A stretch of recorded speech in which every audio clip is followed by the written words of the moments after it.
Bismillahirrahmanirrahim.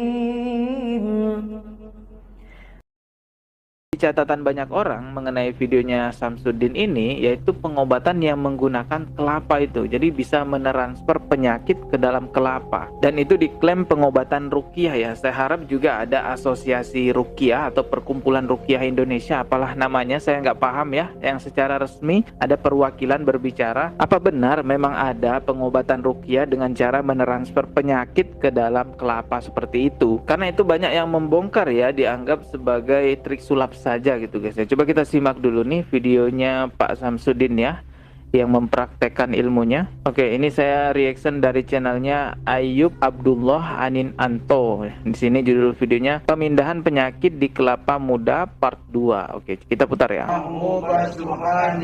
Ya Mughith Abra Muhammadin Sayyidina Syekh Abdul Qadir Jailani Agisni Agisni Agisni wa amidani fi qadai. Tuh kan ditransfer ke kelapa guys. Tuh penyakitnya seolah-olah ditarik.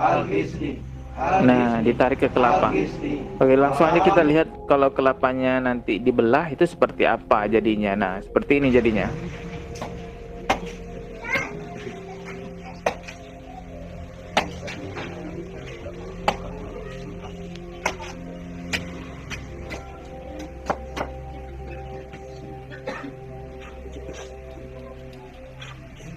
Ditiup dulu, dibaca-bacain apa sih gitu, saya nggak paham.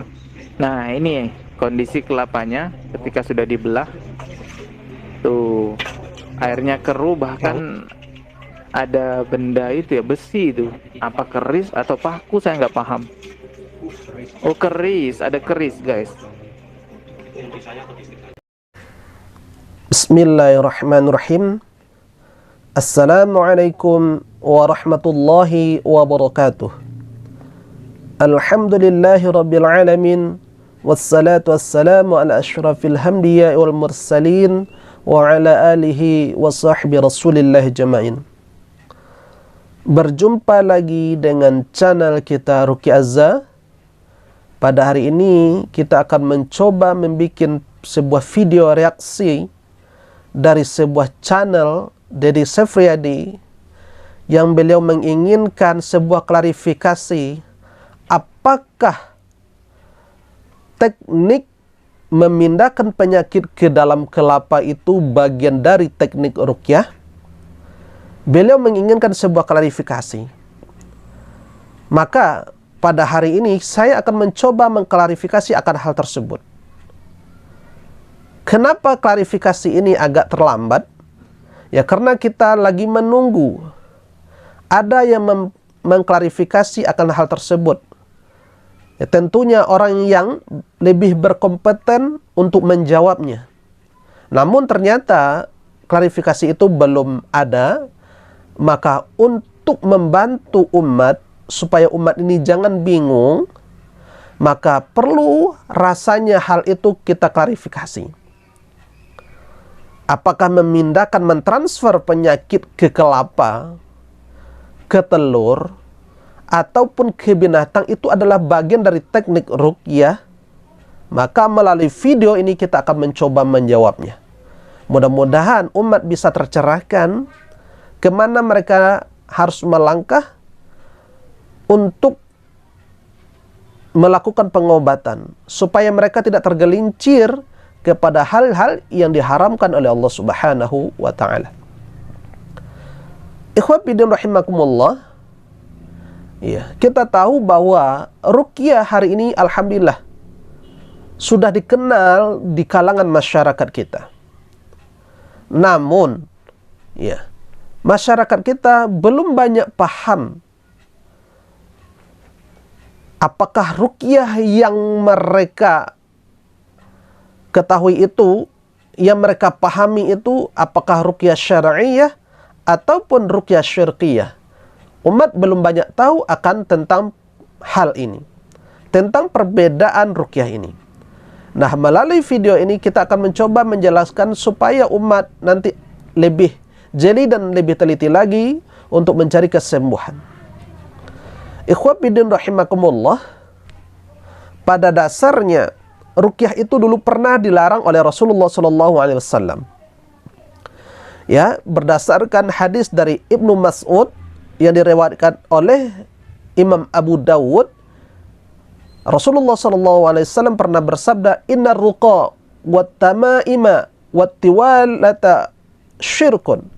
Sesungguhnya ruqyah, kemudian jimat-jimat, kemudian tiwalah, pengasihan ataupun penglarisan itu adalah syirik. Kenapa Rasulullah melarang? Ya karena di zaman dahulu tidak diketahui makna dari jampian-jampian tersebut dan banyak mengandung hal-hal yang berbau kesyirikan. Makanya Rasulullah larang. Namun ada seorang sahabat, yakni Auf bin Malik. Beliau ini meminta pendapat Rasulullah SAW. "Ya Rasulullah, sungguhnya kami telah berbiasa meruqyah. Bagaimanakah pendapatmu tentang ruqyah kami ini?" Maka Rasulullah SAW menjawab, "I'radu alayya biruqakum la ba'sa biruqa ma lam yakun fi syirk." Perlihatkanlah ruqyahmu kepada aku, kata Rasulullah. Tidak mengapa ruqyah selama di dalamnya tidak ada unsur kesyirikan. Melalui dua hadis ini, maka bisa kita ambil kesimpulan bahwa ruqyah itu terbagi menjadi dua. Ada ruqyah hak dan ada ruqyah batil. Ruqyah hak itulah yang kita kenal hari ini dengan ruqyah syar'iyah. Kenapa disebut dengan ruqyah syar'iyah? Karena memang ruqyahnya tidak bertentangan dengan syariat Nabi Muhammad SAW. Dan para ulama pun telah memberikan syarat-syarat. Apa itu ruqyah syar'iyah?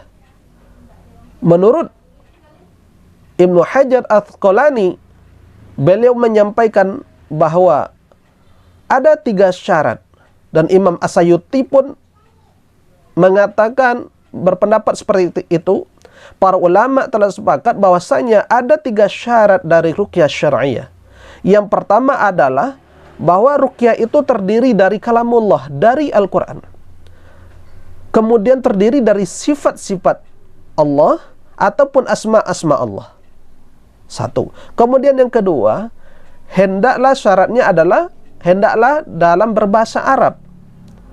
Ataupun boleh dengan bahasa yang lain tetapi diketahui maknanya. Kemudian syarat yang ketiga apa? Meyakini ruqyah tidak akan berpengaruh kecuali dengan izin Allah Subhanahu wa taala. Ya, inilah ijma ulama bolehnya ruqyah syar'iyah dengan 3 syarat. Kalau terpenuhi 3 syarat ini, insyaallah itu adalah ruqyah syar'iyah. Siapapun orangnya, apapun organisasinya, apapun lembaganya, asalkan memenuhi 3 syarat ini, maka ini telah dikatakan dengan ruqyah syar'iyah. Nah, inilah yang pertama, bahwa ruqyah itu adalah ruqyah hak, yakni ruqyah syar'iyah. Kemudian ada yang kedua namanya ruqyah batil. Maka ruqyah yang batil ini pun terbagi menjadi 2. Ada ruqyah syirqiyah dan ada ruqyah muharramah.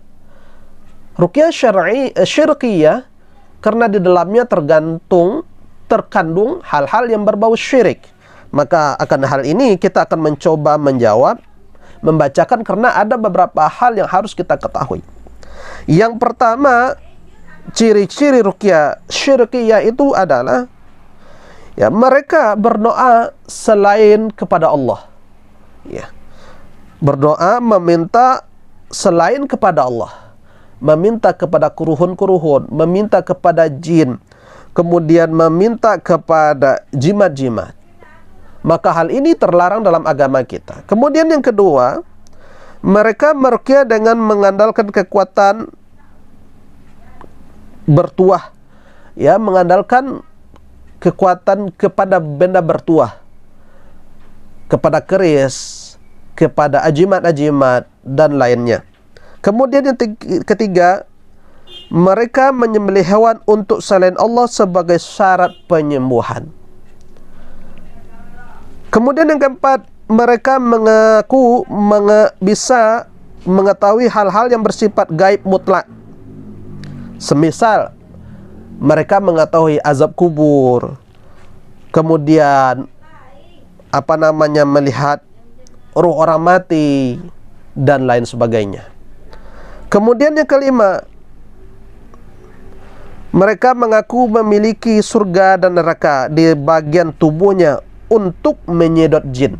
Nah, mengaku memiliki kekuatan adanya surga dan neraka dalam tubuhnya sehingga mereka bisa menyedot jin.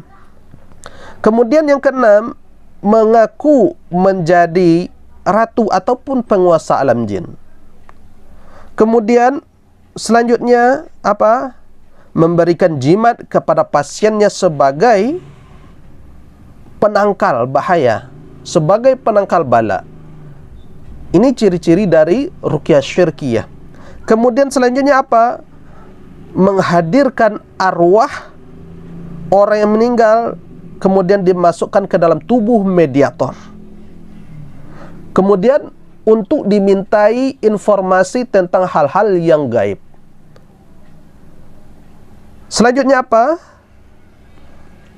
mereka menanyakan weton pasien untuk meramal ataupun menerawang. Lanjut, mencampurkan ruqyah dengan praktek sihir seperti pelet, penglaris, susuk, dan praktek sihir yang lainnya. Ini adalah ciri-ciri dari praktek ruqyah yang bersifat syirkiyah. Kemudian masuk kita sub yang kedua, yakni praktek ruqyah muharramah. Apa itu ruqyah muharramah? Yakni praktek ruqyah, baca ruqyahnya syar'i, tetapi di dalam prakteknya bercampur dengan hal-hal yang diharamkan oleh agama kita. Sebagai contoh, cirinya mereka juga membacakan ayat-ayat ruqyah, tetapi mereka menyentuh langsung kulitnya kepada lawan jenis. Seperti perempuan menyentuh kulit perempuan, menyentuh rambut perempuan dan sebagainya. Ini dilarang dalam agama kita. Kemudian yang kedua, meruqyah berdua dengan wanita bukan mahram di tempat yang sepi, ataupun tanpa pendamping, berduaan di dalam kamar misalnya. Ini termasuk muharramah yang diharamkan. Kemudian yang ketiga, menangkap jin. Mereka menangkap jin kemudian dimasukkan ke dalam botol.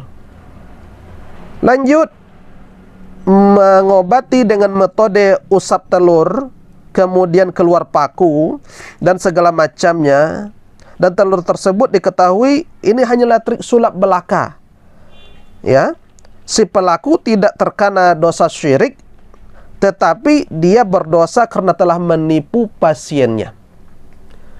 Artinya, orang yang praktek dengan telur, kemudian mentransfer ke kelapa, itu hanyalah trik sulap belaka. Nah, ketika itu orangnya tidak terjerumus kepada hal yang syirik, tetapi dia terjatuh kepada perbuatan yang haram. Kenapa? Karena dia telah menipu pasiennya. Berarti sudah terjawab bahwa praktek trik memindahkan, mentransfer penyakit kepada kelapa itu adalah termasuk trik yang diharamkan oleh agama kita, karena itu adalah sebuah trik yang telah menipu pasien ataupun klien. Lanjut, yang kelima, menyuruh pasien berpuasa dengan puasa yang tidak ada tuntunan dalam agama, seperti petigeni, kemudian puasa mutih, puasa ngasrep, dan lain-lain sebagainya. Kemudian yang keenam, memindahkan penyakit kepada hewan, mentransfer penyakit kepada hewan. Kemudian ketujuh, meruqyah pasien wanita non mahram dalam kondisi terbuka auratnya. Kemudian yang kedelapan, meruqyah di kuburan. Kemudian yang sembilan, meruqyah dengan membacakan Al-Quran di kamar mandi. Kemudian yang ke-10, menggabungkan antara ruqyah dengan tenaga dalam. Ini termasuk hal yang diharamkan. Jadi inilah bentuk klarifikasi kita pada hari ini, sebagaimana yang diinginkan oleh channel Bang Deddy Sefriadi. Mudah-mudahan video ini bisa menjadi pencerahan dan terjawablah sudah bahwasanya mentransfer penyakit kepada hewan ataupun telur ataupun kepada kelapa itu adalah perbuatan yang diharamkan dalam agama kita, karena itu hanyalah semacam trik yang menipu klien, yang menipu pasien.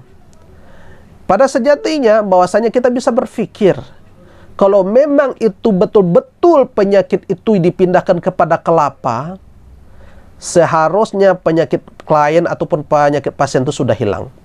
Namun kalau sehebat apapun triknya memindahkan penyakit ke kelapa, namun penyakit itu masih ada dalam diri pasien, maka sesungguhnya itu adalah kebohongan belaka. Ikhwafidin rahimakumullah, mudah-mudahan video yang singkat ini bisa bermanfaat dan bisa menjadi ibrah bagi kita bahwasanya ruqyah syar'iyyah tidak seperti itu. Ya, maka melalui video ini kita harapkan mudah-mudahan umat ini mengerti mana ruqyah hak dan mana ruqyah batil. Ya, sebagaimana yang telah kita sampaikan tadi, ya mudah-mudahan ini bisa dipahami. Kita sudahi. Subhanakallahumma wa bihamdika asyhadu an la ilaha illa anta astaghfiruka wa atubu ilaih. Wabillahi taufiq wal hidayah. Assalamualaikum warahmatullahi wabarakatuh. الحمد لله